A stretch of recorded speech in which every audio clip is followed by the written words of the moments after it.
Good evening, ma'am. Good evening.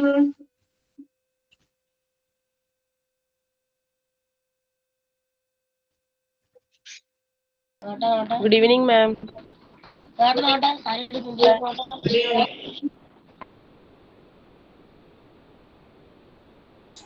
മാം ഇന്ന് സാരിയിലാണല്ലോ മാം, നന്നായിട്ടുണ്ട്. ഓ thank you. ഞങ്ങളുടെ അടുത്ത് ഉത്സവമാണ്, മൂത്തകുന്ന് എന്ന് പറയും. സ്ഥലം കേട്ടിട്ടുണ്ടോ നിങ്ങള്? കേട്ടിട്ടുണ്ട്. മൂത്തകുന്ന്. ഞാൻ ജനിച്ചു വളർന്ന സ്ഥലമാണത്. അപ്പൊ എന്റെ അമ്മ വീട് അവിടെയാണ്. അപ്പൊ ഉത്സവത്തിന് പോയിട്ട് തിരിച്ചു വന്നതാണ്. ഉത്സവം അധികം ഒന്നും കണ്ടില്ല, തുടങ്ങിയിട്ടുള്ളൂ അവിടെ. പക്ഷെ ക്ലാസ് ഉണ്ടല്ലോ, അതുകൊണ്ട് പെട്ടെന്ന് പോന്നു, ജസ്റ്റ് കണ്ടു പോന്നു. Okay ma'am. സുന്ദരിയായിട്ടുണ്ട്. എന്താ?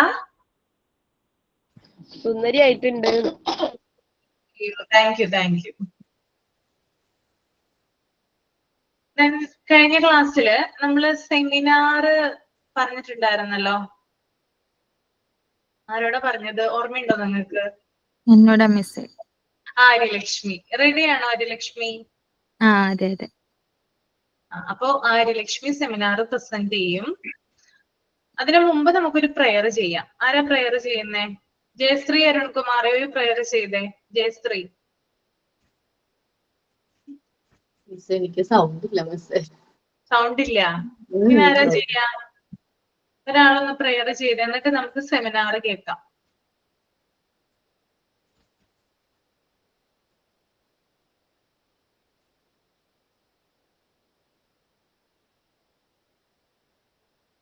ആരും ചെയ്യുന്നില്ലല്ലോ. ഭാവന ഒരു പ്രെയർ ചെയ്തേ. ഭാവന. ഒരു minute.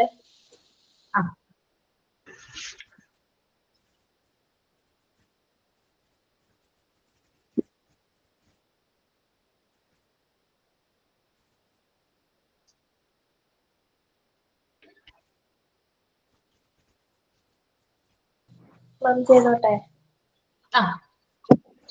Bless my heart and bless my soul, bless my day and bless my night.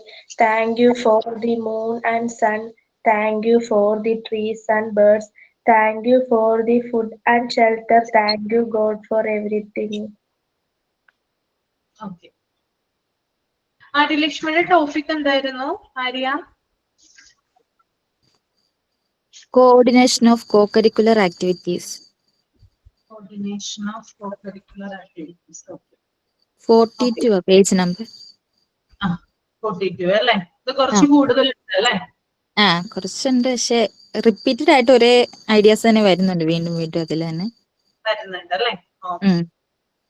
അപ്പൊ നമുക്ക് സ്റ്റാർട്ട് ചെയ്യാം. അപ്പൊ എല്ലാരും ശ്രദ്ധിക്കുക, ആര്യലക്ഷ്മി പറയുന്നത് കറക്റ്റ് ആയിട്ട് കേൾക്കുക, അതിൽ നിന്ന് നോട്ട്സ് ഉണ്ടാക്കുക, അതായത് ലെക്ചർ നോട്ട് പോലെ എഴുതിയെടുക്കുക കേട്ടോ. ഓക്കെ ഓക്കെ, തുടങ്ങിക്കോളൂ Arya. Okay miss. So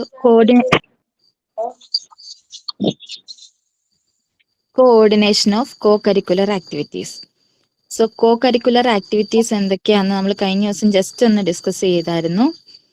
co-curricular activities എന്ന് പറഞ്ഞാൽ activities that happens alongside the regular curriculum, allowing students to pursue interest, develop skills outside of academics. അതായത് അക്കാഡമിക്സിന് പുറത്തു നിന്നുള്ള, അതായത് റെഗുലർ കരിക്കുലത്തിന് പുറത്തുള്ള കുട്ടികൾക്ക് ഇൻട്രസ്റ്റഡ് ആയിട്ടുള്ള, ഇല്ലെങ്കിൽ അവരുടെ സ്കില്ലിനെ ഡെവലപ്പ് ചെയ്യാൻ തക്കതായിട്ടുള്ള ആക്ടിവിറ്റീസ് നമ്മുടെ സ്കൂളുകളിൽ ഇൻട്രൊഡ്യൂസ് ചെയ്യാറുണ്ട്. സോ ആ ആക്ടിവിറ്റീസിനെയാണ് കോ കരിക്കുലർ ആക്ടിവിറ്റീസ് എന്ന് പറയുന്നത്.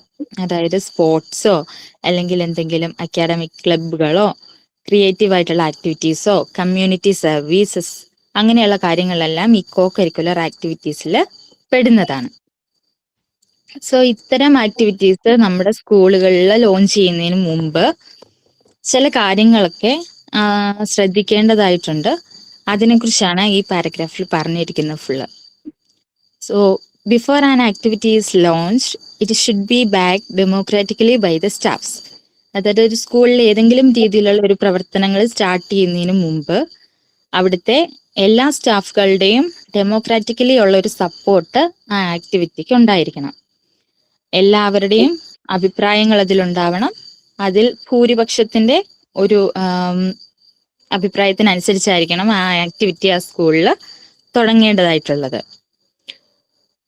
ഈ ആക്ടിവിറ്റീസിന് അപ്രൂവ് കൊടുക്കുന്നതിന് മുമ്പ് ചില കാര്യങ്ങൾ നമ്മൾ ഫോളോ ചെയ്യേണ്ടതായിട്ടുണ്ട്. അതാണ് ഒരു ആദ്യത്തെ ആ സ്റ്റാറിൽ 3 സ്റ്റാറുകൾ കൊടുത്തിരിക്കുന്നത്. ആദ്യത്തേത് does the activity proposed meet the needs of the school. അതായത് ആ സ്കൂളിന് ആ ഒരു ആക്ടിവിറ്റിയും കൊണ്ട് ആവശ്യമുണ്ടോ, ഇല്ലെങ്കിൽ അവരുടെ നീഡ്സ് ആ ആക്ടിവിറ്റി മൂലം അവർക്കത് സക്സസ് ചെയ്യാൻ പറ്റുന്നുണ്ടോ എന്ന് നമ്മൾ ആദ്യമേ ശ്രദ്ധിക്കണം. Second one, are the students sufficiently interested in it. കുട്ടികൾക്ക് ഈ ആക്ടിവിറ്റിയോട് താല്പര്യമുണ്ടോ എന്ന് ശ്രദ്ധിക്കണം. Are the teachers in the school who are qualified, have time and are willing to direct the proposed activity. അതായത് നമ്മൾ നിർദ്ദേശിക്കുന്ന ആക്ടിവിറ്റി അത് ആ സ്കൂളിൽ ഇൻട്രൊഡ്യൂസ് ചെയ്യുമ്പോൾ അത് പ്രാവർത്തികമാക്കാൻ തക്ക ക്വാളിഫൈഡ് ആയിട്ടുള്ള ടീച്ചേഴ്സ്, അല്ലെങ്കിൽ അതിനുള്ള ടൈമുള്ള ടീച്ചേഴ്സ്, വില്ലിംഗ് ആയിട്ടുള്ള ടീച്ചേഴ്സ് ആ സ്കൂളിൽ ഉണ്ടോ എന്ന് നമ്മൾ ശ്രദ്ധിക്കണം. സോ ഈ 3 കാര്യങ്ങൾ ഒരു ആക്ടിവിറ്റി അപ്രൂവ് ചെയ്യുന്നതിന് മുമ്പ് നമ്മൾ ശ്രദ്ധിക്കേണ്ടതായിട്ടുണ്ട്.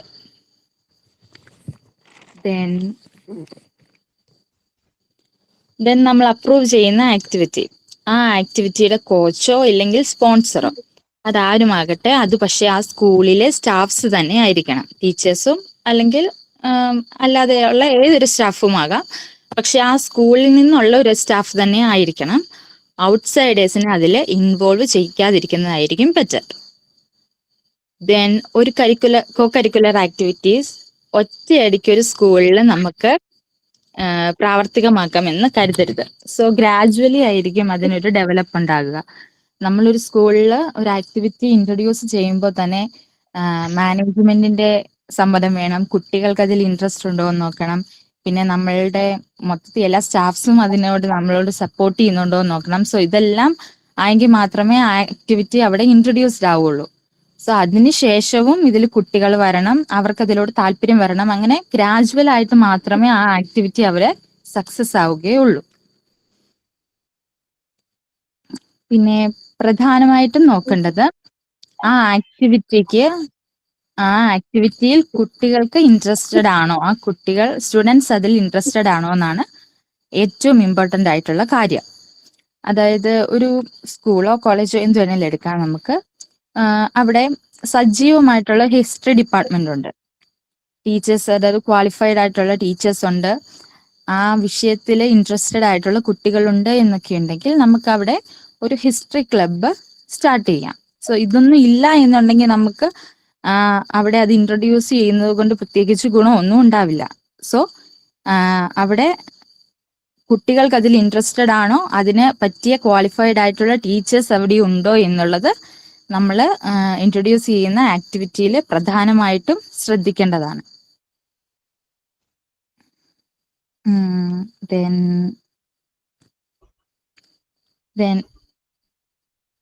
എത്ര വലിയ സ്കൂളാണ് പിന്നത്തെ ഒരു പോയിന്റ് ആണ്. എത്ര വലിയ സ്കൂളുകളാണെങ്കിൽ പോലും നമ്മൾ സംഘടിപ്പിക്കുന്ന ആക്ടിവിറ്റീസ് അതൊരു ക്രമം ഉണ്ടായിരിക്കണം, ഇല്ലെങ്കിൽ ലിമിറ്റഡ് ആയിരിക്കണം. ലിമിറ്റഡ് ആയിട്ടുള്ള ആക്ടിവിറ്റീസിൽ കോൺസെൻട്രേറ്റ് നമ്മൾ ചെയ്യണം. ഓവറായിട്ട് നമ്മൾ കൂടുതൽ ആക്ടിവിറ്റീസ് ഇൻട്രൊഡ്യൂസ് ചെയ്യാൻ പാടില്ല. അത് വലിയ സ്കൂളുകളാണെങ്കിലും ശരി, ചെറിയ സ്കൂളുകളാണെങ്കിലും ശരി. വലിയ സ്കൂളുകളെ അനുകരിച്ച് ചെറിയ സ്കൂളുകൾ ഒരുപാട് ആക്ടിവിറ്റീസ് ഒരു സ്കൂളിൽ നമ്മൾ അക്കാഡമിക്സിന് പുറമേ നമ്മൾ ഇൻട്രൊഡ്യൂസ് ചെയ്യുമ്പോൾ അവരുടെ സമയവും എനർജിയും അവിടെ വേസ്റ്റ് ആകുക മാത്രമേ ഉള്ളൂ. സോ അതുകൊണ്ട് നമ്മളുടെ റിക്വയർമെന്റ്സ് എന്തൊക്കെയാണ്, ഇല്ലെങ്കിൽ നമ്മളുടെ അവിടെയുള്ള എന്താണ് സ്കൂളിന്റെ കുട്ടികളുടെ എല്ലാം മൊത്തത്തിലുള്ള ഒരു എന്താണ് പറയാ അതില്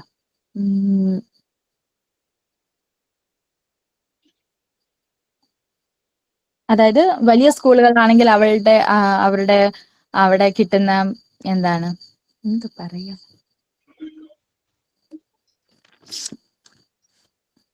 അവർക്ക് അവിടെ കിട്ടുന്ന സൗകര്യങ്ങള്, ഇല്ലെങ്കിൽ അവിടുത്തെ ടീച്ചേഴ്സിന്റെ ക്വാളിഫിക്കേഷൻസ്, ഇല്ലെങ്കിൽ അവർ വരുന്ന കുട്ടികളുടെ സ്റ്റാൻഡേർഡ്, അതിലൊക്കെ പല സ്കൂളുകളിലും പല രീതിയിലായിരിക്കും. സോ അതെല്ലാം ഈ ആക്ടിവിറ്റീസ് നമ്മൾ ഇൻട്രൊഡ്യൂസ് ചെയ്യുന്നതിന് മുമ്പ് ശ്രദ്ധിക്കണം. പിന്നെ ഈ ആക്ടിവിറ്റികൾ നമ്മൾ ഇൻട്രൊഡ്യൂസ് ചെയ്യുമ്പോൾ അത് നമ്മളുടെ സിവിൽ, സോഷ്യൽ, മോറൽ വാല്യൂസിനെ ഒന്നുകൂടെ എൻഹാൻസ് ചെയ്യുന്ന രീതിയിലുള്ള ആക്ടിവിറ്റീസ് ആയിരിക്കണം. മറ്റൊരാൾക്ക് ഉപദ്രവം ഉണ്ടാക്കാത്ത വിധത്തിലുള്ള എല്ലാ എൻജോയ്മെന്റ് ആക്ടിവിറ്റീസും നമുക്ക് സ്കൂളിൽ ഇൻട്രൊഡ്യൂസ് ചെയ്യാം.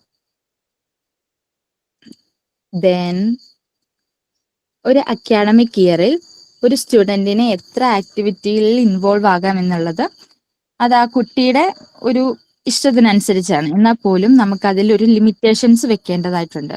അവരുടെ ക്വാളിഫിക്കേഷൻ അനുസരിച്ചോ അല്ലെങ്കിൽ ഒരു റിക്വയർമെന്റ് സ്റ്റാൻഡേർഡ്സോ അങ്ങനെ എന്തെങ്കിലും നമ്മൾ അതിൽ വെക്കണം. അത് എന്തുകൊണ്ടെന്നാൽ ഓവറായിട്ട് നമ്മൾ ആക്ടിവിറ്റികളിൽ ഇൻവോൾവ് ആകുമ്പോൾ ആ കുട്ടിയുടെ ഹെൽത്തിന്റെയും അല്ലെങ്കിൽ മറ്റ് അക്കാഡമിക് വിഷയങ്ങളെയോ ഒക്കെ അത് ചിലപ്പോൾ നെഗറ്റീവായിട്ട് ബാധിക്കാൻ സാധ്യതയുണ്ട്. സോ ഓവറായി ആക്ടിവിറ്റിയിൽ ഇൻവോൾവ് ആകുന്ന മൂലം ചിലപ്പോൾ അവരുടെ സ്പോർട്സ്മാൻ സ്പിരിറ്റ് കുറയാനും ഓവർ അംബീഷ്യസ് ആകാനും കുട്ടികൾ സാധ്യതയുണ്ട്. സോ നമ്മൾ അതിനെ ഒരു ലിമിറ്റ് ചെയ്യണമെന്നാണ് ഇവിടെ പറയുന്നത്. ഏതിൽ ചേരണമെന്നുള്ള കുട്ടിയുടെ ഇഷ്ടമാണ്. പക്ഷേങ്കിൽ ഇത്ര ആക്ടിവിറ്റികളിൽ ഒരു വർഷം കുട്ടിക്ക് പങ്കെടുക്കാം എന്നുള്ള രീതിയിലുള്ള ഒരു ലിമിറ്റേഷൻസ് വെക്കേണ്ടതായിട്ടുണ്ട്.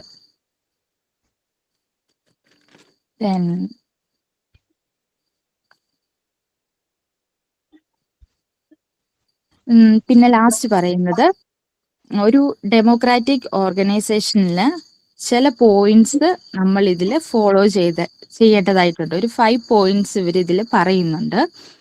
അതില് ഫസ്റ്റ് വൺ എന്ന് പറഞ്ഞു കഴിഞ്ഞാൽ ആക്ടിവിറ്റീസ് മാക്സിമം സ്കൂൾ ടൈമിൽ തന്നെ ഓർഗനൈസ് ചെയ്യാനായിട്ട് ശ്രമിക്കണം. ഇനി അതിനുള്ള ഒരു ഫെസിലിറ്റീസ് ആ ഒരു സ്കൂളിൽ അല്ലെങ്കിൽ ആ ഒരു ഓർഗനൈസേഷന് ഇല്ല എന്നുണ്ടെങ്കിൽ സ്കൂൾ അവേഴ്സിന് ശേഷം അത് നമുക്ക് ക്രമീകരിക്കാം. ഇല്ലെങ്കിൽ ഹോളിഡേയ്സിൽ അത് ഷെഡ്യൂൾ ചെയ്യാം. സോ അതാണ് first point. Then second point, ഒരു റെഗുലർ ടൈം ഷെഡ്യൂളിലായിരിക്കണം എല്ലാ ആക്ടിവിറ്റീസും ഉണ്ടായിരിക്കേണ്ടത്. ഇപ്പൊ യോഗയാണ് നമ്മൾ ഇൻട്രൊഡ്യൂസ് ചെയ്യുന്നതെന്നുണ്ടെങ്കിൽ മൺഡേയും വെനസ്ഡേയും ഫസ്റ്റ് അവർ ആണ് യോഗ എന്നുണ്ടെങ്കിൽ എല്ലാ വീക്കിലും അത് മൺഡേയും വെനസ്ഡേയും തന്നെ ആക്കാനായിട്ട് നമ്മൾ ശ്രദ്ധിക്കണം. അങ്ങനെ ഒരു ടൈം ടേബിൾ അനുസരിച്ച് വേണം ഈ ആക്ടിവിറ്റീസും സ്കൂളിൽ പ്രാവർത്തികമാക്കാനായിട്ട്. ദെൻ മൂന്നാമത്തെ പോയിന്റ്, ടീച്ചേഴ്സ് ഒരു ഡോമിനന്റ് പേഴ്സണെ പോലെ ആക്ട് ചെയ്യാൻ പാടില്ല. കൂടുതലും അക്കാഡമിക് ടൈമിൽ ടീച്ചേഴ്സ് ആയിരിക്കുമല്ലോ അങ്ങനെ ഒരു ഡോമിനന്റ് പൊസിഷനിൽ നിൽക്കുന്നത്. പക്ഷെ ആക്ടിവിറ്റീസിന്റെ കാര്യത്തിൽ വരുമ്പോൾ അവരൊരു ഇൻസ്ട്രക്ടറിനെ പോലെ മാത്രമേ നിൽക്കാൻ പാടുള്ളൂ.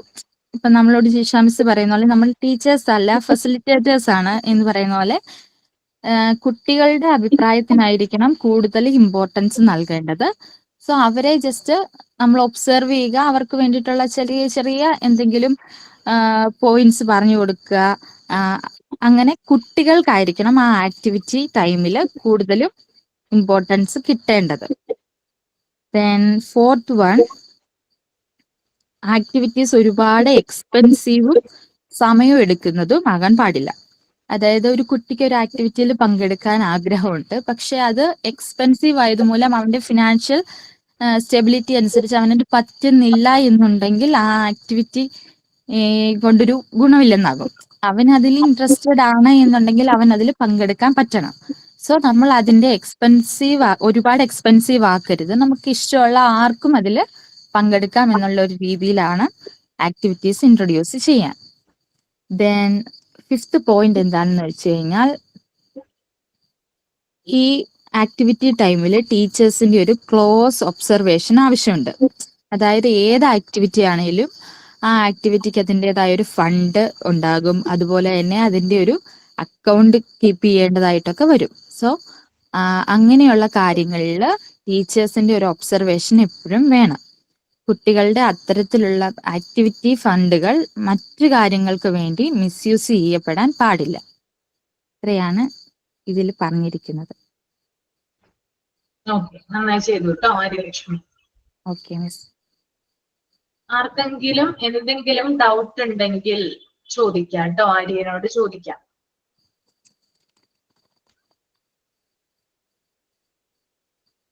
എന്തെങ്കിലും മനസ്സിലാവാത്ത ഭാഗങ്ങൾ ഉണ്ടോ അത് ചോദിക്കാം. ഇല്ല. ഓക്കെ, ഇല്ലാന്ന് വിചാരിക്കുന്നു കേട്ടോ. അപ്പൊ ഞാനൊരു കാര്യം ചോദിക്കട്ടെ.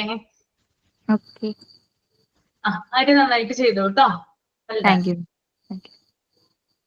അപ്പൊ നമ്മള് ഇപ്പൊ എടുത്ത topic coordination of co curricular activities ആണ്. ഇനി അടുത്ത വരുന്ന ടോപ്പിക് ആണ് കൺട്രോൾ ഓഫ് കോർഡിനേഷൻ. അത് ഞാൻ ഏൽപ്പിച്ചിട്ടുണ്ടായിരുന്നു ആരെങ്കിലും? ഇല്ലല്ലോ. നിത്യ റെഡിയാണോ? ഓക്കെ മാം, ഞാൻ കുറച്ച് എഴുതി വെച്ചിട്ടുണ്ട്. കുറച്ച് ഈ ആഴ്ച ബിസി ആയിരുന്നു, അപ്പൊ എങ്കിലും എഴുതി വെച്ചിട്ടുണ്ട്. അത് ഞാൻ അവതരിപ്പിക്കാം. Okay. Control of coordination growth and ഡെവലപ്മെന്റിന് മുമ്പ് വരെയുള്ള ഭാഗം വരെ അല്ലേ? അതല്ലേ പറഞ്ഞത്? അതെ അതെ. ഓക്കെ. പ്രസന്റ് ചെയ്യുന്നതിന് മുമ്പായിട്ടൊരു കാര്യം ചോദിക്കട്ടെ. അടുത്ത ക്ലാസ്സിൽ ആർക്കെങ്കിലും ക്യാമറ ഓൺ ചെയ്തിട്ട് പ്രസന്റ് ചെയ്യാൻ പറ്റുമോ? ഒരു ടീച്ചർ പഠിപ്പിക്കുന്ന പോലെ പ്രസന്റ് ചെയ്യാനായിട്ട് പറ്റുമോ? അതൊന്ന് ചോദിക്കട്ടെ. എത്ര പേര് വില്ലിങ് ആണ് അങ്ങനെ ചെയ്യാനായിട്ട്? നിങ്ങൾക്ക് നല്ലതിന് വേണ്ടിയിട്ടാണ് ഞാൻ പറയുന്നേ. നിങ്ങൾക്ക് കോൺഫിഡൻസ് കൂടും. ആരാണ് റെഡി ആയിട്ടുള്ളത്? അടുത്തൊരു ടോപ്പിക്കാണ് ഗ്രോത്ത് ആൻഡ് ഡെവലപ്മെന്റ്. അത് ഞാൻ തന്നിട്ടുണ്ടോ ആർക്കെങ്കിലും? ഇല്ലല്ലോ. ആർക്ക് തന്നിട്ടുള്ളേ? ആർക്ക് തന്നിട്ടില്ല? ഇല്ലാന്ന് വിചാരിക്കുന്നു കേട്ടോ. അപ്പൊ growth and development camera on ചെയ്തിട്ട് പ്രസന്റ് ചെയ്യാനായിട്ട് വില്ലിങ് ആയിട്ടുള്ളവര് ഒന്ന് പറയാം.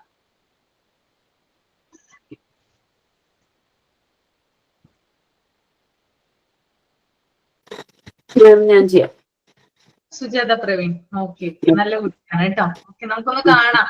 നമ്മൾ ഈ ഓഡിയോ മാത്രമല്ല എപ്പോഴും കേൾക്കുന്നേ, നേരിട്ട് കണ്ട് ആ ഒരു ക്ലാസിന്റെ ആ ഒരു സ്ട്രക്ചർ നമുക്ക് കിട്ടണ്ടേ. ഓക്കെ, അപ്പൊ Sujatha Praveen growth and development ചെയ്യും. അതോടുകൂടി നമ്മുടെ ആ ഒരു കോർഡിനേഷൻ വരുന്ന പാട്ട് തീരും കേട്ടോ. അത് ഞാൻ പറഞ്ഞു. എവിടം വരെ എടുക്കേണ്ടത്? ഗ്രോത്ത് ആൻഡ് ഡെവലപ്മെന്റ് എന്നുള്ള ടോപ്പിക് മാത്രം മതിയോ?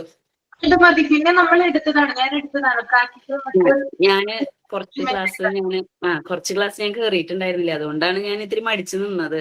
കാരണം കണ്ടിന്യൂഷൻ അല്ലേ എന്ന് വിചാരിച്ചിട്ട്.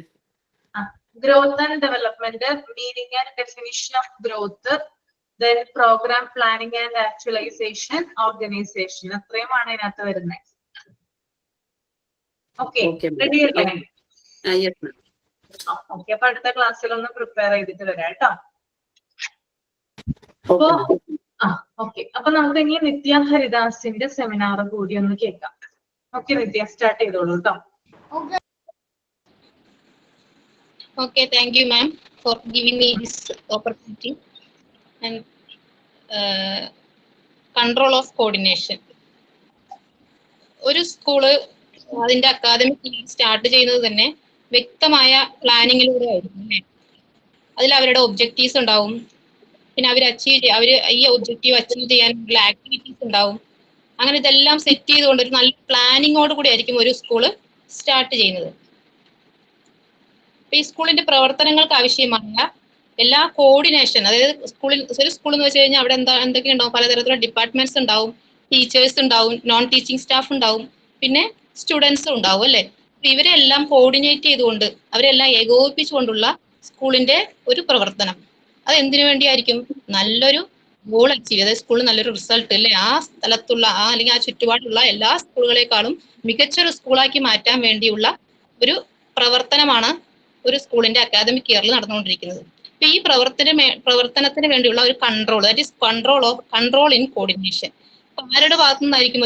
ഏതൊരു സ്ഥാപനത്തിലാണെങ്കിലും ഒരു കൺട്രോൾ വേണം അല്ലെ? ഈ പ്രവർത്തനങ്ങൾക്കല്ലേ, എല്ലാ ആക്ടിവിറ്റീസിന്റെ മുകളിലും ഒരു കൺട്രോൾ വേണം. ആ ഹെഡ് ഓഫ് ദി ഇൻസ്റ്റിറ്റ്യൂഷന്റെ ഭാഗത്തു നിന്ന് ഒരു കൺട്രോൾ ഉണ്ടാവണം അല്ലെ, അല്ലെങ്കിൽ സൂപ്പർവിഷൻ ഉണ്ടാവണം. അപ്പൊ ഒരു സ്കൂളിനെ സംബന്ധിച്ചിടത്തോളം ആ കൺട്രോൾ അല്ലെങ്കിൽ ആ സൂപ്പർവിഷൻ ആരുടെ ഭാഗത്തു നിന്നായിരിക്കും ഉണ്ടാവുക? That is from the part of HM അല്ലെ, പ്രിൻസിപ്പൾ അല്ലെങ്കിൽ HMന്റെ ഭാഗത്തുനിന്ന് ഒരു സൂപ്പർവിഷൻ ഉണ്ടാവും. അപ്പൊ അതിനെ കുറിച്ചാണ് നമ്മൾ ഇവിടെ നിന്ന് ഡിസ്കസ് ചെയ്യുന്നത്.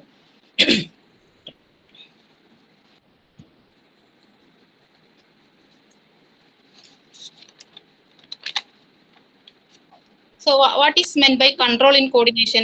Control monitors the implementation of the plan and identifies any deviations or problems. അതായത് നമ്മുടെ ഈ പറഞ്ഞ കാര്യങ്ങൾ പ്ലാനിങ്ങിൽ നമ്മൾ പറഞ്ഞിട്ടുള്ള സെറ്റ് ചെയ്തിട്ടുള്ള എല്ലാ ഒബ്ജക്റ്റീവ്സും നമ്മൾ ഇംപ്ലിമെന്റ് ചെയ്തുകൊണ്ടിരിക്കുകയാണ് അല്ലേ. അതിന് മുകളിൽ ഒരു മേൽനോട്ടം. അത് എന്തിനു വേണ്ടിയാണ് മേൽനോട്ടം? അതായത് നമ്മൾ ഈ പ്രവർത്തനങ്ങളിൽ എന്തെങ്കിലും ഡീവിയേഷൻസ്, എന്തെങ്കിലും പ്രശ്നങ്ങളുണ്ടോ, എവിടെയെങ്കിലും എന്തെങ്കിലും കുഴപ്പങ്ങളുണ്ടോ എന്നൊക്കെ അറിയാൻ വേണ്ടി ഒരു കൺട്രോൾ അല്ലെങ്കിൽ ഒരു സൂപ്പർവിഷൻ നടക്കുന്നുണ്ട്. അത് ആരുടെ ഭാഗത്തുനിന്നായിരിക്കും? അത് സ്കൂളിന്റെ HMന്റെ ഭാഗത്തുനിന്ന്, ഒരു പ്രിൻസിപ്പലിന്റെ ഭാഗത്തുനിന്നുണ്ടാകുന്ന ഒരു മേൽനോട്ടം. അതിനെയാണ് ഈ കൺട്രോൾ എന്ന് പറയുന്നത്. Control monitors the implementation of the plan and identifies any deviations or problems. അതായത് പ്ലാനിങ്ങിൽ പറഞ്ഞിട്ടുള്ള കാര്യങ്ങൾ അച്ചീവ് ചെയ്യുന്നതിന് വേണ്ടി എല്ലാവരെയും കോർഡിനേറ്റ് ചെയ്തുകൊണ്ട് നടത്തുന്ന ആക്ടിവിറ്റീസിനെ നിരന്തരമായി നിരീക്ഷിക്കാൻ സാധിക്കണം. അത് ഒരു HM ചെയ്തുകൊണ്ടിരിക്കുന്നു.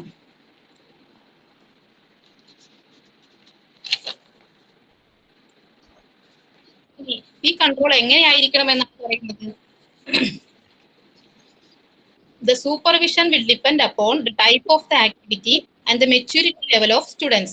ഓരോ സ്റ്റുഡൻസിനെയും ആശ്രയിച്ച് ഓരോ സ്റ്റുഡൻസും എങ്ങനെയുള്ളതാണ്, അങ്ങനെ അവർ പങ്കെടുക്കുന്ന ആക്ടിവിറ്റീസ് എങ്ങനെയുള്ളതാണ്, അതിനെ ആശ്രയിച്ചിരിക്കണം ഈ കൺട്രോൾ അല്ലെങ്കിൽ ഈ സൂപ്പർവിഷൻ അല്ലെ. സ്കൂളില് കണ്ടക്ട് ചെയ്യുന്ന ആക്ടിവിറ്റീസിനെ അതിൽ പങ്കെടുക്കുന്ന സ്റ്റുഡൻസിന്റെ മെച്യൂരിറ്റിയെയും ആശ്രയിച്ചാണ് സൂപ്പർവിഷൻ നിലകൊള്ളേണ്ടത്.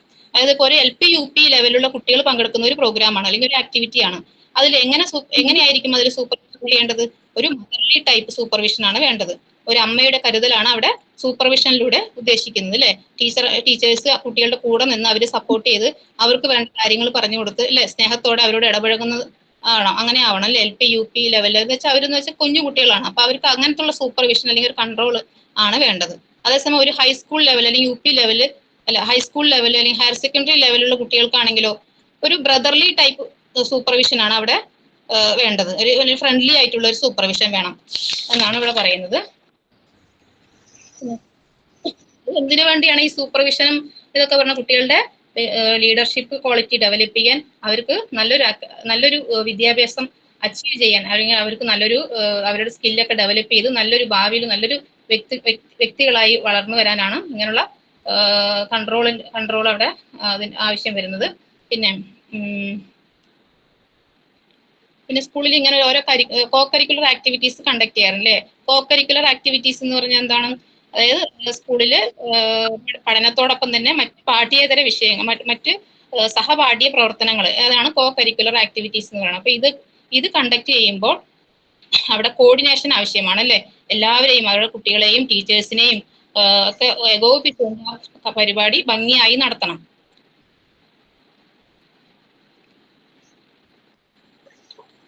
ഇങ്ങനെ കോർഡിനേറ്റ് ചെയ്യുന്ന ടീച്ചേഴ്സ്, ഇപ്പൊ ടീച്ചർക്കായിരിക്കും ഇതിന്റെ ചുമതല ഉണ്ടാവുക, റെസ്പോൺസിബിലിറ്റി. ഒരു എക്സ്ട്രാ കരിക്കുലർ, ഒരു കരാട്ടെ ക്ലാസ് നടത്തുന്നു സ്കൂളിൽ. ആ കരാട്ടെ നടത്തുന്നത് ഒരു കരാട്ടയിൽ പ്രാവീണ്യമുള്ള ഒരു സാറായിരിക്കും അല്ലെ കരാട്ടെ ക്ലാസ് നടത്തുന്നത്. അപ്പൊ അദ്ദേഹത്തിന് അതിൽ മാത്രം ശ്രദ്ധിക്കണമെങ്കിൽ അദ്ദേഹത്തിന് മറ്റു ചുമതലകളൊന്നും പാടില്ല. ഇപ്പൊ അദ്ദേഹം വേറെ എന്തെങ്കിലും സബ്ജക്ട് എടുക്കുന്നു അല്ലെങ്കിൽ വേറെ ഏതെങ്കിലും ക്ലാസ്സുകൾ പഠിപ്പിക്കുന്ന സാറാണെങ്കിൽ അദ്ദേഹത്തിന് അതും ഇതും എല്ലാം കൂടി കൊണ്ട് നടക്കാൻ ബുദ്ധിമുട്ടായിരിക്കും. അപ്പൊ അദ്ദേഹത്തിന് അതിൽ മാത്രം ശ്രദ്ധിക്കണേ എന്ത് ചെയ്യണം? അദ്ദേഹത്തിന് അതിന്റെ കാര്യങ്ങൾ മാത്രം ശ്രദ്ധിക്കാനുള്ള പവർ കൊടുക്കണം. എന്നിട്ട് ആ ഒരു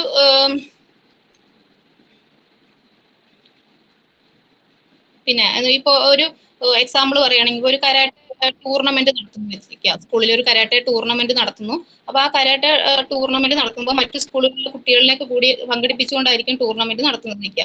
അപ്പൊ അവിടെ പല സ്കൂളുകളിൽ നിന്നും പല കുട്ടികൾ വരുന്നു, പല ടീച്ചേഴ്സ് വരുന്നു, പല പാരന്റ്സ് വരുന്നു. അപ്പൊ എന്ന് വെച്ചാൽ അവിടെ ഉത്തരവാദിത്വം കൂടുതലാകുകയാണ്. അപ്പൊ ഈ സാറ് അല്ലെങ്കിൽ ഇതിന്റെ കോർഡിനേറ്റർ എന്ത് ചെയ്യും? മറ്റു ടീച്ചേഴ്സിനെയൊക്കെ കൂട്ടുപിടിച്ച് അല്ലെങ്കിൽ നല്ല കാപ്പബിൾ ആയിട്ടുള്ള സ്റ്റുഡൻസിനെ കൂട്ടുപിടിച്ച് ആ കാര്യങ്ങൾ, അവിടുത്തെ പ്രോഗ്രാംസ് വളരെ ഭംഗിയാക്കി നടത്താൻ, ആ ടൂർണമെന്റ് വളരെ സക്സസ്ഫുൾ ആക്കി തീർക്കാൻ വേണ്ടി ശ്രമിക്കും അല്ലെ. അപ്പൊ ഇതിനിവിടെ നല്ലൊരു കോർഡിനേഷൻ വേണം. അതിന്റെ മുകളിൽ അതിന്റെ ഒരു ഹെഡ് ഓഫ് ദ ഡിപ്പാർട്ട്മെന്റിന്റെ ഒരു കൺട്രോളും വേണം. ഇപ്പൊ കൺട്രോൾ എന്ന് ഉദ്ദേശിക്കുന്നത് ഇത്ര മാത്രമാണ്. ഇവിടെ എല്ലാത്തിനും മുകളിൽ ഒരു കൺട്രോൾ എന്ന് വെച്ചാൽ ഏത് കാര്യവും ഒരു നാലില കടൽ പോലെ ആവരുത് അല്ലെ, കാര്യങ്ങൾ കൈവിട്ടു പോകരുത്. അപ്പൊ അതിനൊരു കൺട്രോള്, ഒരു നിയന്ത്രണം, അത് ഒരു ഓവർ കൺട്രോൾ ആവരുത്, മിനിമം ആയിട്ട്, അങ്ങനെ എല്ലാത്തിനും കാര്യങ്ങളും ഭംഗിയാക്കി നടത്താൻ വേണ്ടിയുള്ള ഒരു കൺട്രോൾ അവിടെ ആവശ്യമാണെന്നാണ് ഇവിടെ പറയുന്നത്. പിന്നെ എലമെന്റ്സ് ഓഫ് കൺട്രോൾ എന്ന് പറയുന്നത് എന്താ? എലമെന്റ്സ് എലമെന്റ്സ് എന്ന് പറയുമ്പോൾ അതിൽ മെയിൻ നമ്മുടെ സ്കൂളെ സംബന്ധിച്ചിടത്തോളം staff, teaching staff, non teaching staff, പിന്നെ സ്റ്റുഡൻസ്, പിന്നെ സ്കൂളിൽ ഒരു കരിക്കുലം ഉണ്ടാവും അല്ലേ? നമ്മൾ ഏതൊക്കെ കുട്ടികൾക്ക് അവരുടെ വിദ്യാഭ്യാസ അക്കാദമിക് ഇയറിൽ എന്തൊക്കെ പഠിക്കണം എന്നുള്ള ഒരു കരിക്കുലം ഉണ്ടാവും. അപ്പൊ അതെല്ലാം ഇതിന്റെ എലമെന്റ്സ് ആയിട്ട് പറയുന്നത്. പിന്നെ ഫേസ്,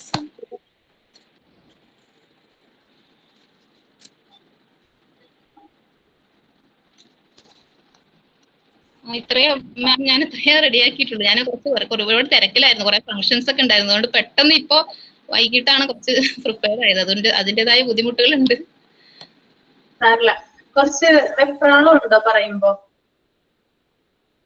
എന്തെങ്കിലും ബുദ്ധിമുട്ടുണ്ടോ? പറയാനായിട്ട് എന്തെങ്കിലും ബുദ്ധിമുട്ടുണ്ടായിരുന്നോ?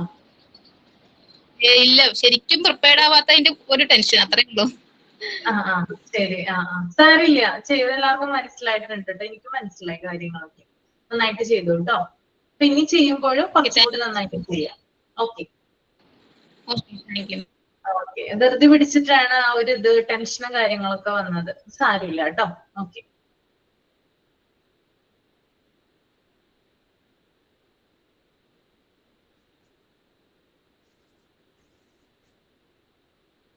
ഓക്കെ, അപ്പൊ നമുക്ക്, ഞാൻ കഴിഞ്ഞ ക്ലാസ്സിൽ എവിടെയായിരുന്നു നിർത്തിയത്?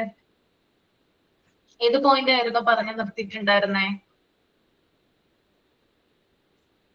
അതിന് മുമ്പ് ആര്യലക്ഷ്മിക്കും നിത്യ ഹരിദാസനും നല്ലൊരു കയ്യടി കൊടുക്കും കേട്ടോ. കാരണം ഞാൻ പറഞ്ഞ കാര്യം അതേപോലെ ചെയ്ത് അനുസരിച്ച് വന്ന് ഇവിടെ പ്രസന്റ് ചെയ്ത രണ്ടുപേരാണ്. ഒരു മടിയും പറഞ്ഞില്ല, ഒരു എക്സ്ക്യൂസസും പറഞ്ഞില്ല.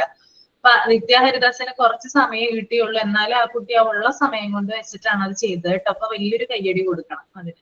ഓക്കെ, ആര്യലക്ഷ്മിക്കും കൊടുക്കണം. Okay, then next one,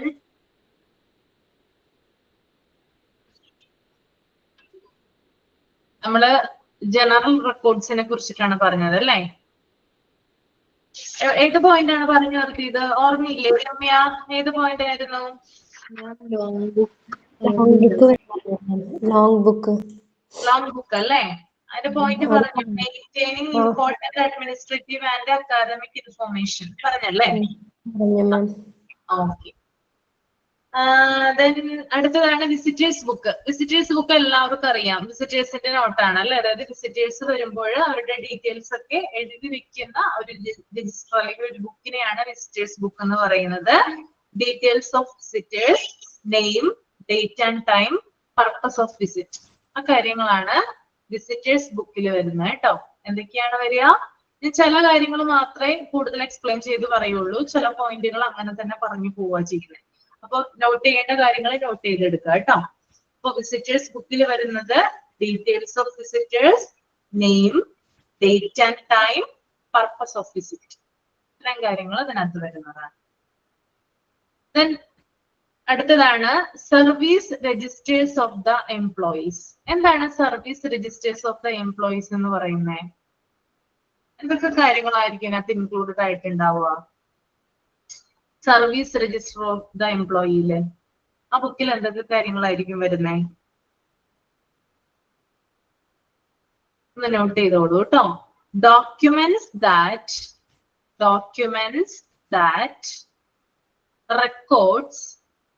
records all the important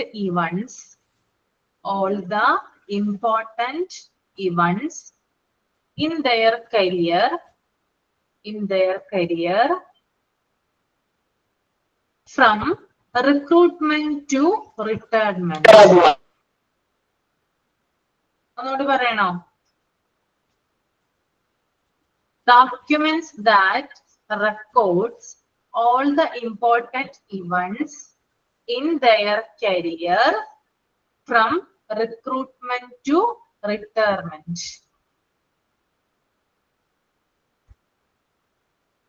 അതായത് അവരുടെ കരിയർ, ഇപ്പൊ എംപ്ലോയീസ് അതായത് സ്റ്റാഫുകൾ ഉണ്ടെങ്കിൽ, ടീച്ചേഴ്സ് ഉണ്ടെങ്കിൽ അവരുടെ കരിയറിലെ പ്രധാനപ്പെട്ട കാര്യങ്ങൾ, അതുപോലെ അവർ ജോയിൻ ചെയ്ത മുതൽ റിട്ടയർഡ് ആകുന്നവരെയുള്ള അവരുടെ സർവീസ് ഹിസ്റ്ററിയൊക്കെയാണ് ഈ ഒരു ബുക്കില് ഉണ്ടാവുക. ഓക്കെ, ഓരോരുത്തരുടെയും സ്കൂളിൽ വർക്ക് ചെയ്യുന്ന ഓരോ ടീച്ചേഴ്സിന്റെയും. then അടുത്തതാണ് അഡ്മിഷൻ രജിസ്റ്റർ. നമുക്ക് അറിയാവുന്ന കാര്യമാണ്.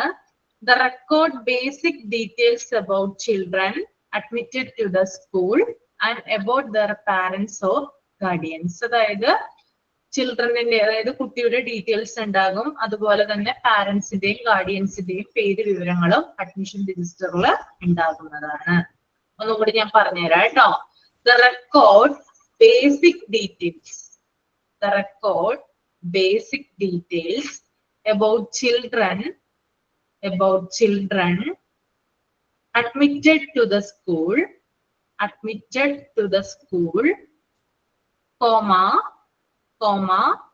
about their parents or guardians, about their parents or guardians.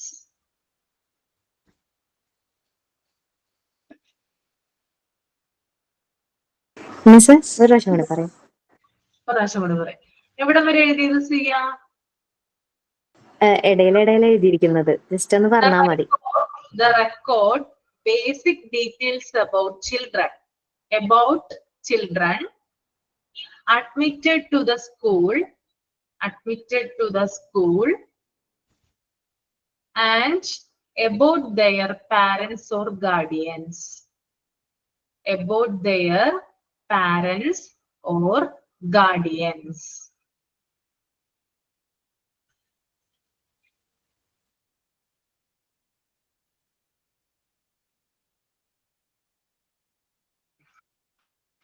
ഇനി അടുത്തതാണ് personal record of the teachers. Personal record of the ടീച്ചേഴ്സിൽ എന്തൊക്കെ കാര്യങ്ങളാണ് വരിക? അതായത് ടീച്ചേഴ്സിന്റെ പേഴ്സണൽ ഇൻഫോർമേഷൻ. ഇപ്പൊ നിങ്ങളാണെങ്കിൽ നിങ്ങളുടെ പേഴ്സണൽ ആയിട്ടുള്ള ഇൻഫോർമേഷൻ, നിങ്ങളുടെ പേഴ്സണൽ ഡീറ്റെയിൽസ്, അതായത് നിങ്ങളുടെ ഏജ്, അഡ്രസ്, അങ്ങനെയുള്ള കാര്യങ്ങള്. അതുകൂടാതെ educational qualification, then work experience. ഇത്രയും കാര്യങ്ങളാണ് പേഴ്സണൽ റെക്കോർഡ് ഓഫ് ദ ടീച്ചേഴ്സിൽ വരുന്നത് കേട്ടോ. അപ്പൊ അതൊന്ന് എഴുതിയെടുത്തോളൂ. Teachers personal information, including their personal details, comma educational qualification, comma work experience.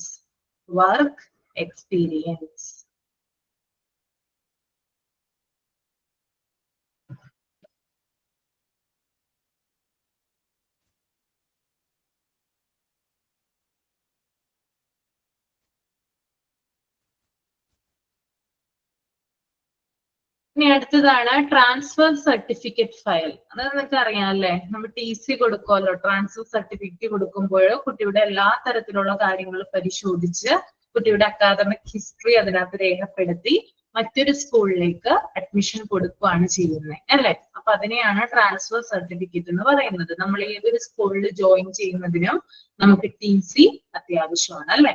പഠിക്കുന്ന കുട്ടികൾ, പുതുതായിട്ട് ജോയിൻ ചെയ്യുന്നവരുടെ കാര്യമല്ല ഞാൻ പറയുന്നത്. പഠിച്ചുകൊണ്ടിരിക്കുന്ന കുട്ടികളാണെങ്കിൽ അത് പാസ് ഔട്ട് ആകുമ്പോൾ പുതിയൊരു സ്കൂളിൽ ചേരാൻ വേണ്ടിയിട്ട് നമ്മൾ എന്ത് ചെയ്യണം? TC നിർബന്ധമായിട്ടും മേടിച്ചിരിക്കണം. അപ്പോൾ അതിന്റെ ഫയൽ സൂക്ഷിക്കുന്നതാണ് കേട്ടോ അത്. അപ്പൊ അതും കൂടി എഴുതിക്കോളൂ. A document that verifies കേട്ടോ, വെരിഫൈ ചെയ്യുക, verifies a student's academic history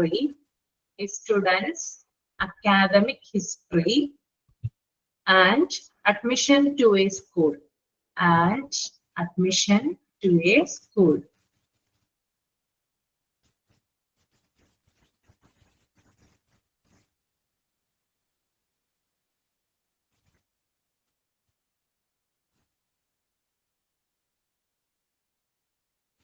ഇത്രയും കാര്യങ്ങൾ എഴുതിയതിൽ ഡൗട്ട് ഉണ്ടോ?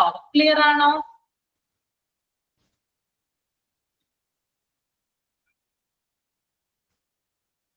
ഓക്കെ ആണ്. The next one, duty register of the teachers. Duty രജിസ്റ്ററിൽ എന്തൊക്കെ കാര്യങ്ങളാണ് വരുന്നത് നോക്കാം.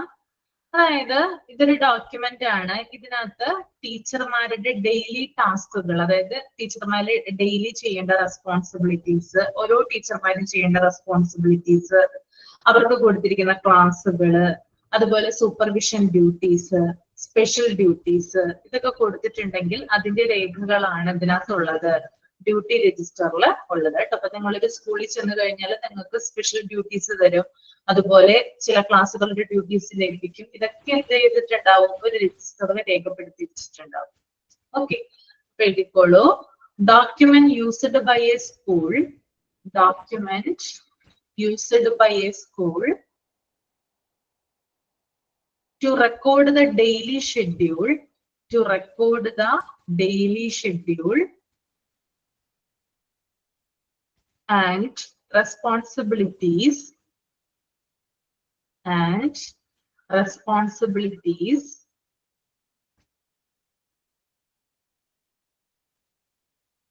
of each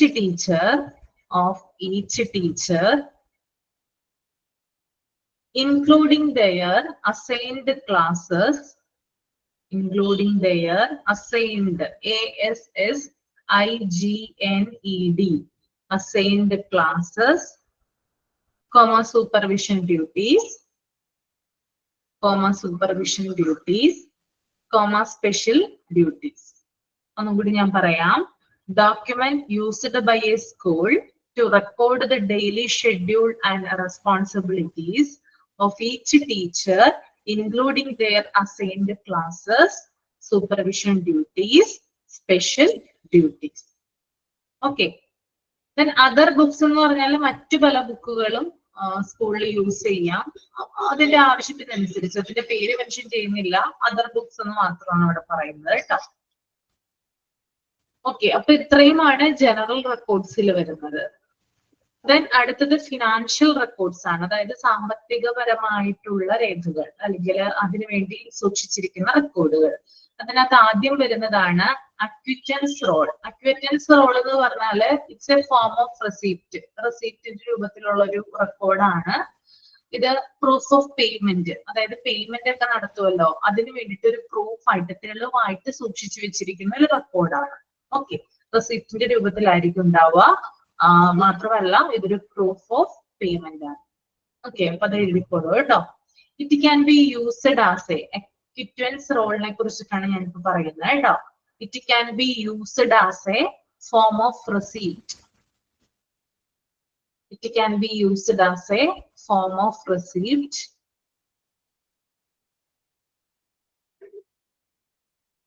or proof of payment,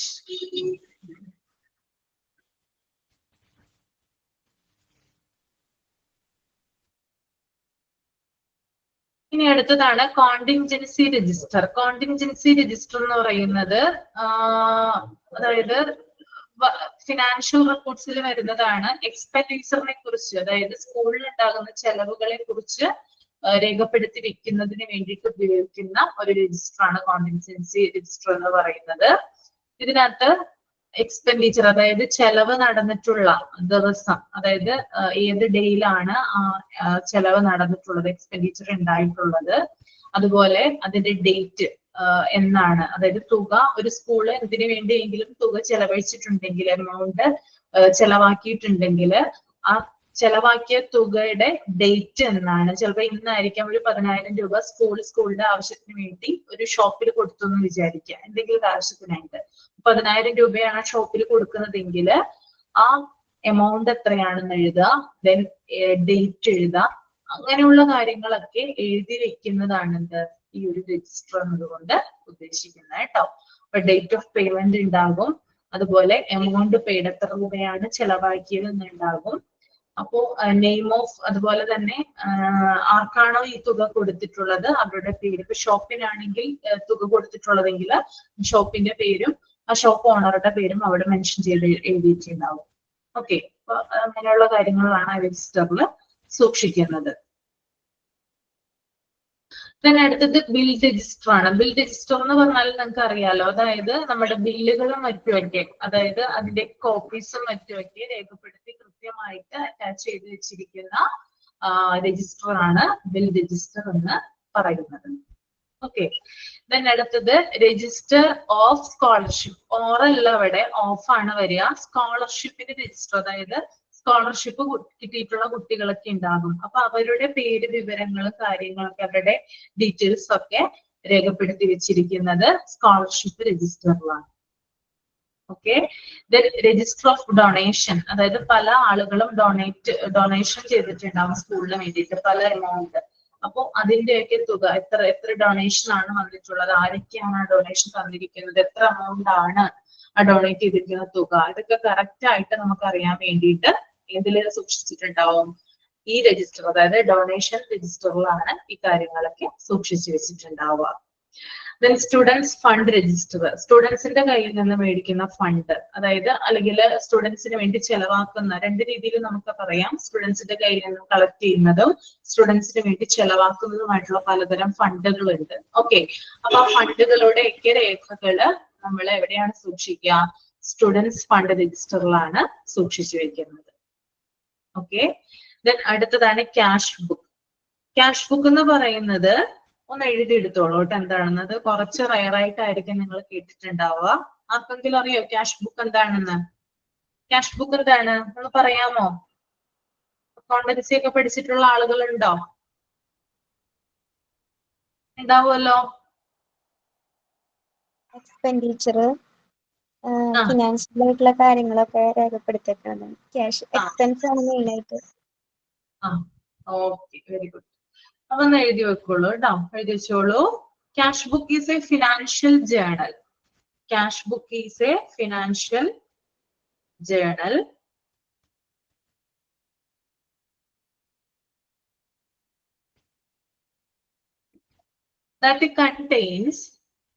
that contains all cash receipts. Receipt കേട്ടോ, all cash receipts including bank deposit and withdrawals.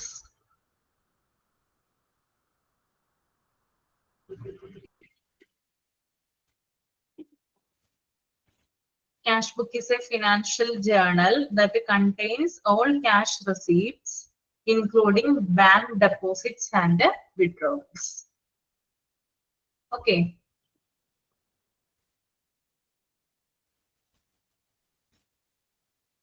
Then എന്താണ് trunk call register എന്ന് പറയുന്നത്? ഇവിടെ കേട്ടിട്ടുണ്ടോ? Trunk call register bank deposit അല്ലേ മാം പറഞ്ഞത്? എന്താ? ബാങ്ക് ഡെപ്പോസിറ്റ് എന്നല്ലേ പറഞ്ഞത്? അതെ അതെ അതെ അതെ. Okay, thank you. Trunk call എന്താണ്? ട്രങ്ക് കോൾ രജിസ്റ്റർ എന്ന് പറഞ്ഞാൽ എന്താണ്? IST, നമ്മുടെ കൺട്രിന്ന് പുറത്തേക്ക് നമ്മള് കൺട്രിയുടെ പുറത്തേക്കൊക്കെ ഫോൺ ചെയ്യില്ലേ, അപ്പൊ അതുമായിട്ട് ബന്ധപ്പെട്ടിട്ട് രേഖകൾ സൂക്ഷിച്ചു വെക്കാറുണ്ട്. അപ്പൊ സ്കൂളിൽ എങ്ങനെയാണ് അത് വരിക? ട്രങ്ക് കോൾ രജിസ്റ്റർ ആരാ വിളിക്കുന്നേ പുറത്തേക്കൊക്കെ? ഒന്ന് ആലോചിച്ച് വെക്കേ നിങ്ങള്.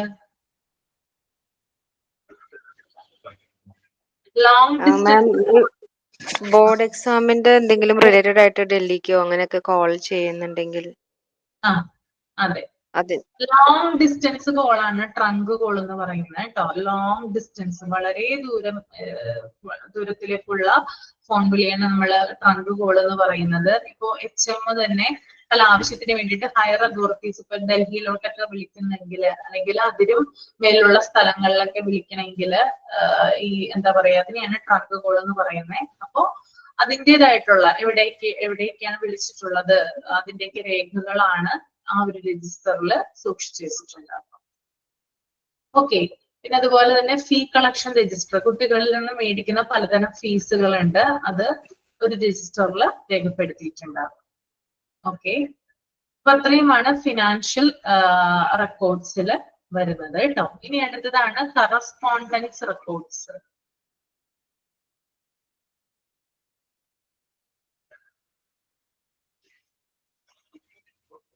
കറസ്പോണ്ടന്റ് റെക്കോർഡ്സിൽ ആദ്യം വരുന്നത് register for despatch and receipts. എന്താണെന്ന് നോക്കാം. അത് ഒന്ന് എഴുതിക്കോളൂ കേട്ടോ നിങ്ങള്. ഡെസ്പാച്ച് രജിസ്റ്റർ എന്താണെന്ന് ആദ്യം എഴുതാം. ഡെസ്പാച്ച് രജിസ്റ്ററിനെ കുറിച്ചിട്ടാണ് ഇവിടെ പറയുന്നത്. Dispatch register is a document. It's a document used to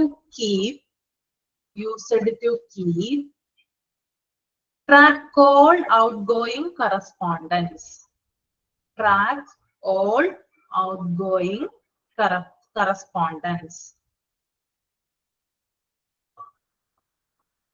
അതായത് സ്കൂളിന്റെ ഉള്ളിൽ നിന്ന് പുറത്തേക്ക് പോകുന്ന പലതരം കത്തിടപാടുകളുണ്ട്. അതായത് സ്കൂൾ എന്ത് ചെയ്യുന്നുണ്ട്, പലതരം കാര്യങ്ങൾ പുറത്തേക്ക് വിടുന്നുണ്ട്. അതിന്റെ രേഖകളാണ് എന്തിൽ സൂക്ഷിച്ച് വെച്ചിരിക്കുന്നത്, രജിസ്റ്റർ ഓഫ് ഡെസ്പാച്ച് ആൻഡ് റെസീപ്റ്റ്സിൽ സൂക്ഷിച്ചു വെച്ചിരിക്കുന്ന പലതരം കാര്യങ്ങൾ ഉണ്ടാവും. ഫിനാൻഷ്യൽ ആയിട്ടുള്ള കാര്യങ്ങൾ ഉണ്ടാകാം, പലതരം കത്തിടപാടുകൾ ഉണ്ടാകാം. ഇത്തരത്തിലുള്ള കാര്യങ്ങളൊക്കെ പുറത്തേക്ക് വിടുന്നത് അതിന്റെ രേഖകളാണ് ഇതിനകത്ത് ഉള്ളത് കേട്ടോ. ഓക്കെ, അടുത്തത് ഓർഡർ സർക്കുലേഷൻ. മാം അതൊന്നുകൂടി ഒന്ന് പറയാൻ പറ്റും? ഏതാണ്? ഇതാണ്. Okay. A document used to keep track of all outgoing correspondence. Track of all outgoing correspondence.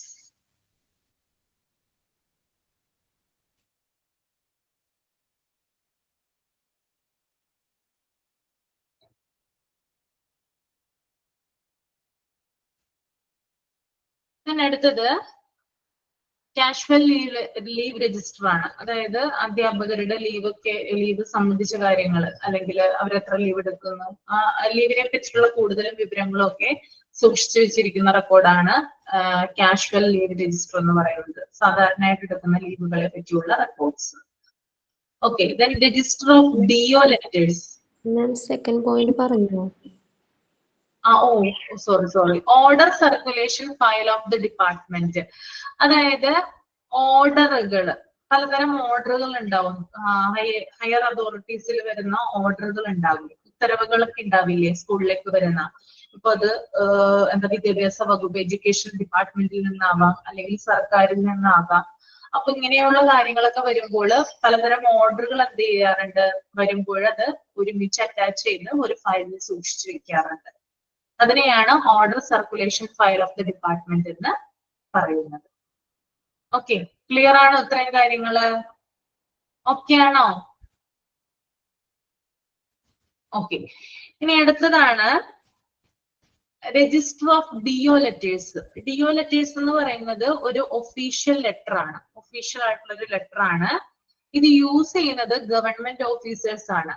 മറ്റുള്ളവരുമായിട്ട് കമ്മ്യൂണിക്കേറ്റ് ചെയ്യുന്നതിന് വേണ്ടിയിട്ട് ആണ് എന്ത് ചെയ്യുന്നത്, ഈ ഡിഒ ലെറ്റേഴ്സ് യൂസ് ചെയ്യുന്നത്. അതായത് ഒരു സ്കൂളിന്റെ ആവശ്യത്തിന് വേണ്ടിയിട്ട് എന്തെങ്കിലും ഒരു ലെറ്റർ എഴുതുവാണെങ്കിൽ ആ ലെറ്റർ ഡിഒ, അതായത് ഈ ഒരു മുകളിലിരിക്കുന്ന അതോറിറ്റി, അതായത് ഗവൺമെന്റ് ഓഫീസർ ആണ്, അദ്ദേഹം എഴുതി സ്കൂളിലേക്ക് അയക്കുന്നതാണ്. അപ്പോൾ അതിന്റെ പലതരം ഇത്തരത്തിലുള്ള പലതരം ലെറ്റേഴ്സ് സ്കൂളിൽ സൂക്ഷിച്ചു വെച്ചിട്ടുണ്ടാകും. അത് സൂക്ഷിച്ചു വെക്കുന്നത് ഈ ഒരു ഡിഒ ലെറ്റർ രജിസ്റ്ററിലാണ്. ഓക്കെ, അടുത്തത് എക്സാമിനേഷൻ ഫയൽ. പരീക്ഷയുമായി ബന്ധപ്പെട്ട് അല്ലെങ്കിൽ എക്സാമുമായി ബന്ധപ്പെട്ടിട്ടുള്ള കാര്യങ്ങളൊക്കെ സൂക്ഷിച്ചു വെക്കുന്ന ഫയലാണ് എക്സാമിനേഷൻ ഫയൽ എന്ന് പറയുന്നത്. അടുത്തത് എഡ്യൂക്കേഷണൽ റെക്കോർഡ്സ്. എഡ്യൂക്കേഷണൽ റെക്കോർഡ്സ് എന്ന് പറഞ്ഞാൽ അതിനകത്ത് വരുന്നത് എന്തൊക്കെയാണ്? സിമ്പിൾ ആണ്. ജനറൽ ടൈം ടേബിൾ, അതായത് സ്കൂളിന് മൊത്തം നമുക്കറിയാൻ പറ്റും. സ്കൂൾ മാനേജ്മെന്റ് പഠിച്ചിട്ടുള്ളവരാണെങ്കിൽ പലതരം സ്കൂൾ മാനേജ്മെന്റ് അല്ല, structure of the class room, ആ ഒരു ചാപ്റ്റർ ആണെന്ന് തോന്നുന്നു അല്ലെ. ടൈം ടേബിളിനെ കുറിച്ച് നമ്മൾ പഠിച്ചിട്ടില്ലേ? Master time table, class time table, ഓർമ്മയുണ്ടോ? അതിനകത്ത് പലതരം ടൈം ടേബിളിനെ കുറിച്ച് പറയുന്നുണ്ട് ഒരു ചാപ്റ്ററിൽ. അപ്പോ അതിനകത്ത് എഡ്യൂക്കേഷൻ റെക്കോർഡ്സിൽ വരുന്നത് ജനറൽ ടൈം ടേബിൾ, സ്കൂളിലെ മൊത്തത്തിലുള്ള ടൈം ടേബിൾസ് വരാം. ടീച്ചേഴ്സ് ടൈം ടേബിൾസ്, ടീച്ചർമാരുടെ ടൈം ടേബിള്. പിന്നെ അതുപോലെ തന്നെ work load statement of the teachers, അതായത് ടീച്ചർമാരുടെ ജോലി ഭാരവുമായി ബന്ധപ്പെട്ടിട്ടുള്ള പ്രസ്താവനകളെ കുറിച്ചിട്ടുള്ള റെക്കോർഡുകള്. Teachers diary. Okay, terminal examination register. ഓരോ സമയവും എക്സാം നടക്കുന്നതിന്റെ, ടേമായിട്ട് എക്സാം നടക്കുന്നതിന്റെ ആയിട്ടുള്ള വിവരങ്ങള്. Register for maintaining cumulative record card. Cumulative record card എന്ന് പറയുന്നത് ഇത് കുട്ടികളുടെ അക്കാദമിക് പ്രോഗ്രസ് ഒബ്സർവ് ചെയ്യുന്നതിന് വേണ്ടിയിട്ടുള്ള ഒരു പർട്ടിക്കുലർ റെക്കോർഡാണ്. ഓക്കെ, അതായത് സ്റ്റുഡൻസ് ഉണ്ടല്ലോ, അവരുടെ അക്കാദമിക് ഇയറിൽ അവർക്ക് എന്തൊക്കെ ഡെവലപ്മെന്റ് ഉണ്ടായി, എന്തൊക്കെ പ്രോഗ്രസ് ഉണ്ടായി എന്ന് രേഖപ്പെടുത്തി വെക്കുന്ന റെക്കോർഡാണിത് ഈ ഒരു ക്യുമുലേറ്റീവ് റെക്കോർഡ് കാർഡ് എന്ന് പറയുന്നത്. അപ്പൊ അതിന്റെ രജിസ്റ്റർ വേറെ തന്നെ സ്കൂളുകളിൽ സൂക്ഷിച്ച് വെച്ചിട്ടുണ്ടായിരിക്കും. അടുത്തത് inspection reports of the head master. Head മാസ്റ്ററുടെ ഇൻസ്പെക്ഷൻ റിപ്പോർട്ട്സ്, പരിശോധനാ റിപ്പോർട്ടുകൾ. എല്ലാ പ്രാവശ്യവും ഹെഡ് മാസ്റ്റർ എന്ത് ചെയ്യുന്നുണ്ട്, ഓരോ ക്ലാസ് വൈസ് ആയിട്ടും പോയി ചെക്ക് ചെയ്യുന്നുണ്ടോ ഓരോ കാര്യങ്ങൾ അല്ലെ, ടീച്ചർമാരുടെ ക്ലാസ് ഒക്കെ ഒബ്സർവ് ചെയ്യുന്നുണ്ട്, എല്ലാം ചെയ്യുന്നുണ്ട്. അപ്പൊ ഇതിന്റെ റെക്കോർഡുകളും മറ്റൊക്കെ സൂക്ഷിച്ചു വെച്ചിട്ടുണ്ടാവും, രേഖപ്പെടുത്തിയിരിക്കുന്ന, അതായത് ഹെഡ് മാസ്റ്റർ തയ്യാറാക്കുന്ന റിപ്പോർട്ടുകൾ രേഖപ്പെടുത്തി വെച്ചിരിക്കുന്ന register. Then order book of the headmaster. ഹെഡ്മാസ്റ്ററുടെ ഓർഡറുകൾ, സ്കൂളിൽ നടപ്പിലാക്കേണ്ട അല്ലെങ്കിൽ ടീച്ചേഴ്സിന്റെ ഇടയിൽ നടപ്പിലാക്കേണ്ട ചില ഉത്തരവുകളുണ്ട്, അതിന്റെയും റെക്കോർഡുകൾ സൂക്ഷിച്ചിട്ടുണ്ടാകും. Then health cards of the students, അതായത് ഹെൽത്ത് കാർഡുകൾ ഉണ്ടാവും, ചില സ്കൂളുകൾ ഹെൽത്ത് കാർഡുകൾ കൊടുക്കുന്നുണ്ടാവും, അതിന്റെ register. Then register of private tuition, അതായത് ചില സ്കൂളുകളിൽ ഈവനിങ് ചില ട്യൂഷൻ പോലെ ചില കാര്യങ്ങൾ പ്രൊവൈഡ് ചെയ്യാറുണ്ട്. സ്കൂൾ ടൈമിന് ശേഷം അവിടുത്തെ അധ്യാപകര് അല്ലെങ്കിൽ പുറത്തുനിന്നുള്ള അധ്യാപകരൊക്കെ വന്നിട്ട് കുട്ടികളെ പഠിപ്പിക്കുന്ന ഒരു രീതിയുണ്ട്, ട്യൂഷൻ കൊടുക്കുന്ന ഒരു രീതിയുണ്ട്. അതിന് വേണ്ടിയിട്ട് ഒരു രജിസ്റ്റർ ഉണ്ടാവും. ദെൻ രജിസ്റ്റർ ഓഫ് പണിഷ്മെന്റ്, അതായത് സ്റ്റുഡൻസിനൊക്കെ ശിക്ഷാ നടപടികൾ സ്വീകരിച്ചിട്ടുണ്ടെങ്കിലോ, ഇപ്പൊ ചില സ്റ്റുഡൻസിനെ നിർബന്ധപൂർവ്വം TC കൊടുത്ത് പറഞ്ഞു വിടാം, അല്ലെങ്കിൽ ചില അധ്യാപകരെ എന്തെങ്കിലും ജോലിയിൽ ക്രമക്കേട് കാണിച്ചിട്ട് സസ്പെൻഡ് ചെയ്യാം, അല്ലെങ്കിൽ പണിഷ്മെന്റ് ട്രാൻസ്ഫർ കൊടുക്കാം. ഇത്തരത്തിലുള്ള രേഖകളൊക്കെ സൂക്ഷിച്ചു വെക്കുന്ന രജിസ്റ്ററാണ് രജിസ്റ്റർ ഓഫ് പണിഷ്മെന്റ് എന്ന് പറയുന്നത് കേട്ടോ. അപ്പൊ ഇത്തരത്തില് നമ്മൾ ഒരു സ്കൂളിലേക്ക് ചെല്ലുമ്പോൾ അല്ലെങ്കിൽ ഒരു പ്രിൻസിപ്പളുടെ റൂമിലേക്ക് ചെല്ലുമ്പോൾ കുറെ അധികം ഫയൽസ് നമുക്ക് കാണാനായിട്ട് സാധിക്കും. നിങ്ങൾ കണ്ടിട്ടില്ല അങ്ങനെ ട്രെയിനിങ്ങിന് പോയപ്പോ? കണ്ടിട്ടുണ്ടോ? കണ്ടിട്ടുണ്ട് അല്ലെ? അപ്പൊ ഈ ഫയൽസിൽ വരുന്ന കാര്യങ്ങൾ ഇത്രയധികം ചിലപ്പോൾ ഉണ്ടായെന്ന് വരില്ല, എന്നിരുന്നാലും ഏകദേശം ഇതിന്റെ രൂപത്തിലായിരിക്കാം. അതായത് ഇത്രയും അധികം റെക്കോർഡുകളാണ് ഒരു സ്കൂളില് സൂക്ഷിച്ചു വെക്കുന്നത് കേട്ടോ. പിന്നെ അതിന്റെ താഴെ വരുന്നുണ്ട് എക്യുപ്മെന്റ് റെക്കോർഡ്. എക്യുപ്മെന്റ് റെക്കോർഡ് എന്ന് പറഞ്ഞാൽ നമുക്കറിയാം എന്താണ്, അതായത് സ്കൂളിൽ ഉപയോഗിക്കുന്ന ഉപകരണങ്ങളുമായി ബന്ധപ്പെട്ടിട്ടുള്ള റെക്കോർഡുകൾ. ഓക്കെ, അതിനകത്ത് first one stock book of furniture and school appliances. സ്കൂളിൽ ഉപയോഗിക്കുന്ന, അതായത് ഫർണിച്ചറുകൾ ഉണ്ടാവും, അതുപോലെ ഉപകരണങ്ങളൊക്കെ ഉണ്ടാവും, ഉപകരണ സാമഗ്രികളൊക്കെ ഉണ്ടാവും. അതിന്റെ ഡീറ്റെയിൽസ് ഒക്കെ കറക്റ്റ് ആയിട്ട് എന്ത് ചെയ്യും, ബുക്കിൽ രേഖപ്പെടുത്തി വെച്ചിട്ടുണ്ടായിരിക്കും. Then issue register of furniture. ഫർണിച്ചറിന് എന്തെങ്കിലും കേടുപാടുകൾ എന്തൊക്കെ ഉണ്ടെങ്കിൽ അതിന്റെ രേഖകളും രജിസ്റ്ററിൽ രേഖപ്പെടുത്തി വെച്ചിട്ടുണ്ടായിരിക്കും. Then library catalogue. Library catalogue എന്ന് പറഞ്ഞാല് ലൈബ്രറിയിലേക്ക് ആവശ്യമുള്ള സാധനങ്ങളുണ്ട്, അതായത് പലതരം എന്താ പറയാ ഉപകരണങ്ങൾ വരാം, പലതരം ബുക്സ് ഒക്കെ വെക്കുന്ന സാമഗ്രികളൊക്കെ വരാം. അപ്പൊ ഇത്തരത്തിലുള്ള കാര്യങ്ങളൊക്കെ റെക്കോർഡ് ചെയ്തിരിക്കുന്നത് ഈ ഒരു ലൈബ്രറി കാറ്റലോഗിലാണ്. Library issue register. Library issue register എന്ന് പറഞ്ഞാൽ എന്തൊക്കെ ബുക്സ് ആർക്കൊക്കെ കൊടുത്തു എന്നിവയുള്ള രേഖകളാണ് ഇഷ്യൂ രജിസ്റ്ററിൽ വരുന്നത്. സ്റ്റോക്ക് ആൻഡ് ഇഷ്യൂ രജിസ്റ്റർ എന്ന് പറഞ്ഞാൽ എത്രയധികം സാധനങ്ങളാണ് സ്കൂളിൽ സ്റ്റോക്ക് ആയിട്ടുള്ളത്, അതിനകത്ത് എന്തെങ്കിലും ഇഷ്യൂ അല്ലെങ്കിൽ എന്തെങ്കിലും എന്താ പറയാ പ്രോബ്ലംസ് ഉണ്ടായിട്ടുണ്ടോ അതുമായി ബന്ധപ്പെട്ട്, അങ്ങനെയുള്ള കാര്യങ്ങളൊക്കെയാണ് അതിനകത്ത് വരുന്നത്. Stock register of crafts article. Craft, അതായത് നമുക്കറിയാലോ ക്രാഫ്റ്റ് ചെയ്യാൻ ഉപയോഗിക്കുന്ന ചില കാര്യങ്ങളൊക്കെ ഉണ്ട് അല്ലെ, അപ്പോ അതിന്റെയൊക്കെ വിവരങ്ങൾ അടങ്ങുന്നതാണ് stock register of craft article എന്ന് പറയുന്നത്. Then stationery register. സ്റ്റേഷനറി, സ്കൂളിന്റെ സ്റ്റേഷനറിയുമായി ബന്ധപ്പെട്ടിട്ടുള്ള register. Then register for newspaper and magazine, അതായത് സ്കൂളിൽ വരുത്തുന്ന ന്യൂസ് പേപ്പറിനായാലും മാഗസിനായാലും രജിസ്റ്റർ കൃത്യമായിട്ട് എത്ര എണ്ണം വരുത്തുന്നു, മാഗസിൻസ് ഒക്കെ എത്രയാണ്, ന്യൂസ് പേപ്പർ ഒക്കെ എത്ര ടൈപ്പിൽ വരുത്തുന്നു, ഇങ്ങനത്തെയുള്ള കാര്യങ്ങളൊക്കെ റെക്കോർഡ് ചെയ്ത് വെച്ചിരിക്കുന്നത് ഈ ഒരു രജിസ്റ്റർ. ഓക്കെ, ക്ലിയർ ആണോ?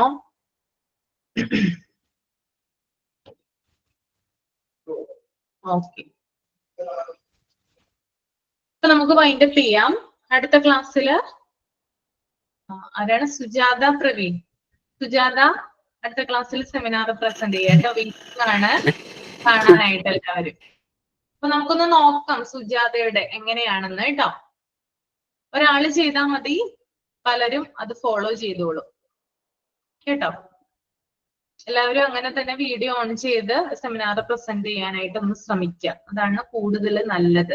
അപ്പൊ നിങ്ങൾ സ്കൂളിലൊക്കെ പഠിപ്പിക്കുമ്പോ ഓക്കെ, പുറത്ത് നിങ്ങൾക്കൊരു ചാൻസ് വന്നെന്ന് വിചാരിക്കുക. ഏതെങ്കിലും ഒരു ജിഷ് ടീച്ചറൊക്കെ പോകുന്നില്ല, നിങ്ങൾക്ക് അറിയാലോ ജിഷ് ടീച്ചർ പല സ്ഥലത്ത് പോകുന്നുണ്ട് അല്ലെ, കുറെ ആളുകൾക്ക് ട്രെയിനിങ്ങും മറ്റുമൊക്കെ കൊടുക്കാനായിട്ട് പോകുന്നുണ്ട്. അപ്പൊ അങ്ങനെ ഒരു ചാൻസ് നിങ്ങൾക്ക് വന്നെന്ന് വിചാരിക്കുക.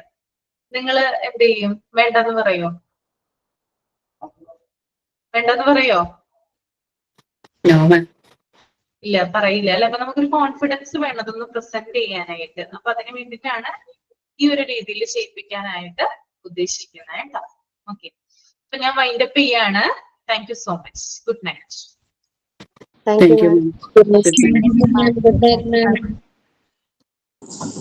ma'am. Good night. Thank you, ma'am. Good night.